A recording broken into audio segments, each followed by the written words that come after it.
ఈరోజు సంగారెడ్డి జైల్లో కాంగ్రెస్ ప్రభుత్వం అక్రమంగా అరెస్ట్ చేసి నిర్బంధించినటువంటి 13 మంది బీఆర్ఎస్ కార్యకర్తల్ని పరామర్శించడం జరిగింది. ఈ కేసే ఒక అక్రమ కేసు. ప్రజాస్వామ్య పద్ధతుల్లో ఎన్నికల్లో గెలవలేక పోలీస్ లాఠీలతోని అక్రమ కేసులతోని ఇవాళ గెలవాలనేటువంటి ప్రయత్నం కాంగ్రెస్ పార్టీ చేసింది. నిజంగా చెప్పాలంటే మెదక్లో బీఆర్ఎస్ పార్టీ ఒక సీట్ ఎక్కువ గెలిచింది. ఎన్నికలకు ముందు రోజు ఎమ్మెల్యే గారు అర్ధరాత్రి 12:30కు ఎందుకు ఆ వార్డులోకి వెళ్ళారు? ఇది ఎన్నికల నియమ నిబంధన ఉల్లంఘన కాదా? సాయంత్రం 5 గంటలకు ప్రచారం ముగిసింది. 5 గంటల తర్వాత ఎవరూ ప్రచారం చేయడానికి వీల్లేదు. ఆ వార్డుకు సంబంధం లేని ఓటర్లు ఆ వార్డుల్లో తిరగకూడదు. మరి ఆ వార్డుకు ఎందుకు ఎమ్మెల్యే గారు రాత్రి 12:30కు 4 కార్ల కాన్వాయ్తో వెళ్ళారు?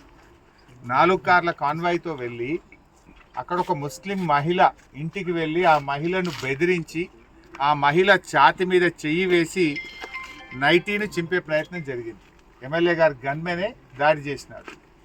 సో ఒక ముస్లిం మహిళ మీద దాడి చేసినప్పుడు, ఆమె ముస్లిం మహిళ ఛాతి మీద చెయ్యి వేసి దాడి చేసినప్పుడు సహజంగానే ప్రజల్లో ఆవేశం వస్తుంది కదా. సహజంగానే ప్రజల్లో ఒక ముస్లిం మహిళ మీద మరో గన్మెన్ ఆ రకంగా చెయ్యి వేసి దాడి చేసి ఛాతి మీద చెయ్యి వేసినప్పుడు ఎవరైనా స్పందిస్తారు కదా. నువ్వు ఆ రాత్రి 12:30కి ఎందుకు పోయినారు? డిఎస్పీ గారు దగ్గరుండి వాళ్ళను 12:30కి తీసుకెళ్ళి డబ్బులు పంచిపిస్తాడా? మరి 12:30 రాత్రి మీరు ఇక్కడ రాకూడదు, నియమ నిబంధనలకు ఉల్లంఘన, ఇక్కడికి 4 కార్ల కాన్వాయ్తో ఈ రాత్రిపూట ఈ వార్డులోకి రావద్దని చెప్పాల్సిన డిఎస్పీ దగ్గరుండి ఎమ్మెల్యే గారిని 4 కార్ల కాన్వాయ్ని తీసుకుపోయి డబ్బులు పంపించే ప్రయత్నం చేస్తారు.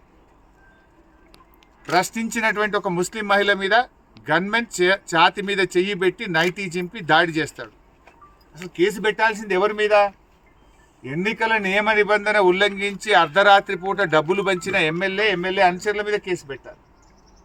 ఒక ముస్లిం మహిళ మీద దాడి చేసి ఆ నైటీని చింపిన గన్మెన్ మీద కేసు పెట్టాలి. కానీ మీరు వాళ్ళ మీద కేసు పెట్టారు. అన్యాయాన్ని ప్రశ్నించినటువంటి బీఆర్ఎస్ కార్యకర్తల మీద అక్రమ కేసులు పెట్టి ఈరోజు సంగారెడ్డి జైల్లో నిర్బంధించారు.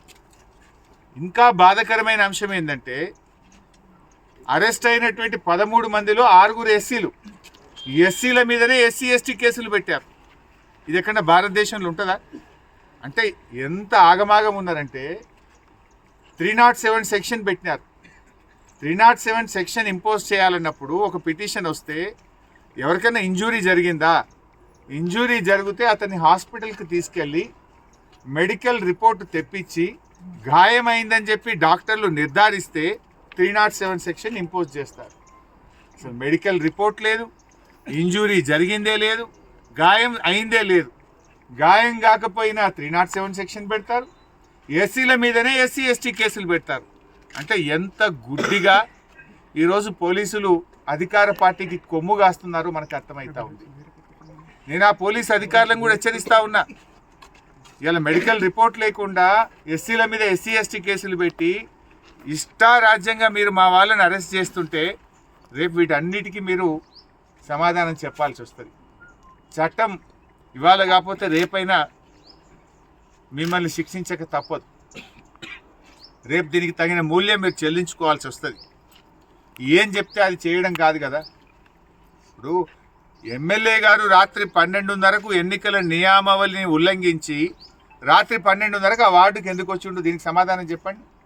4 కార్ల కాన్వాయ్తో వచ్చిన ఎమ్మెల్యే మీద ఈ రోజు వరకు ఎందుకు కేసు నమోదు కాలేదు?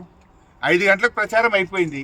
రాత్రి 12:30కు 10ల సంఖ్యలో ఫాలోవర్స్ని వేసుకొని 4 కార్ల కాన్వాయ్తో వచ్చిన ఆ ఫాలోవర్స్ మీద ఎమ్మెల్యే మీద కేసు ఎందుకు పెట్టలేదు? ఆ వాహనాలు ఎందుకు సీజ్ చేయలేదు? దగ్గరుండి డిఎస్పీ ఎందుకు డబ్బులు పంచిచ్చాడో సమాధానం చెప్పండి. నంబర్ 1. నంబర్ 2, ఆ రోజు ఎమ్మెల్యే గారి కాన్వాయ్ కారు ఒక బీఆర్ఎస్ కార్యకర్త మీద ఎక్కించి ఆయన కాలు మీద నుంచి పోయిందని బీఆర్ఎస్ కార్యకర్త పిటిషన్ ఇస్తే, నా మీద దాడి జరిగిందని పిటిషన్ ఇస్తే ఈ రోజు వరకు ఎందుకు కేసు నమోదు చేయలేదో సమాధానం చెప్పండి. నంబర్ 3, బీఆర్ఎస్ కార్యకర్త ఆటో మీద ఇద్దరు కాంగ్రెస్ గుండాలు పోయి పెట్రోల్ జల్లి అర్ధరాత్రి పూట ఆటో తగలబెడితే వీడియోలతో సహా సాక్ష్యాధారాలతో సహా పోలీస్ స్టేషన్కి వెళ్ళి కంప్లైంట్ ఇస్తే 3 గంటలు పోలీస్ స్టేషన్లో కూర్చున్నా ఎందుకు దరఖాస్తు తీసుకోలేదు, ఎందుకు ఈ నిమిషం వరకు ఎఫ్ఐఆర్ చేయలేదో సమాధానం చెప్పాలి. సిఐ గారితో నేను మాట్లాడినా, డిఎస్పీ గారితో మాట్లాడాం, జిల్లా ఎస్పీతో మాట్లాడినాం. ఆటో తగలబెట్టిన విజువల్స్ వ్యక్తులు వీడియోలో స్పష్టంగా కనబడుతుంటే కంప్లైంట్ ఇస్తే ఇప్పటికి 48 గంటలైనా ఎఫ్ఐఆర్ బుక్ చేయలేదు, గుండాలను అరెస్ట్ చేయలేదు.